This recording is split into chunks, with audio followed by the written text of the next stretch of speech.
Assalamu alaikum. I was just texting my wife. She had asked me to bring her the moon, and I was telling her that I'll try, but it may not be possible. But have you ever wondered how messages from your phone, or really any wireless device, reaches its destination? Today I'm going to try to explain to you the technical details of how that works. Now obviously we can't go into all the details, but you'll have enough of an overview that you'll appreciate all the work that goes on behind the scenes. The first thing you have to understand is that all digital information, no matter how small or how big, is ultimately stored as a series of ones and zeros. That distinct pattern of ones and zeros is what determines that distinct piece of digital information. The second thing you have to understand is that the medium through which the signal is sent are radio waves.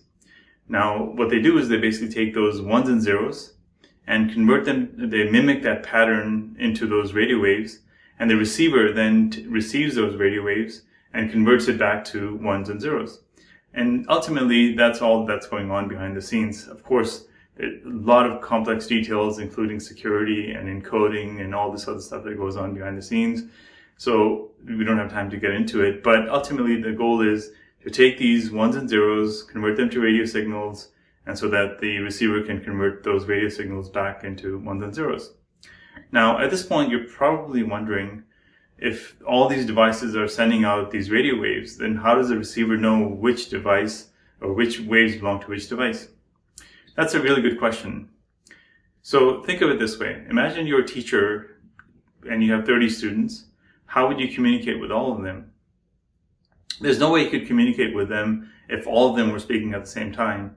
So you have to have some rules. For example, the rule could be that only one person speaks at a time. Another rule could be that they have to be within 10 meters before they're understood, and so forth. You can keep on adding the rules to make it very structured. Well, the telecom industry has these rules as well, but they happen to call them protocols.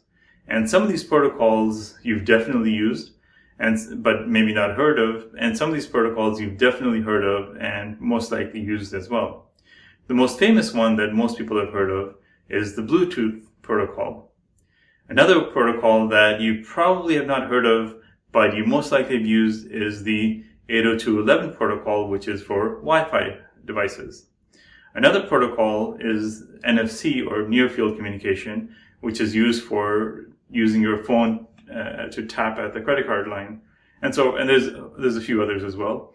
So these rules make up these protocols, and these protocols enable this communication. And it's the job of these companies like Ericsson or Nokia or TP-Link or Netgear that build these devices to make sure that they implement those rules. And ultimately, that's how they're able to enable this communication. Hopefully you found this video useful, and the next time you use a wireless device, maybe you'll think about all the work that goes on behind the scenes to enable you to use that device correctly. रोशनी का सफर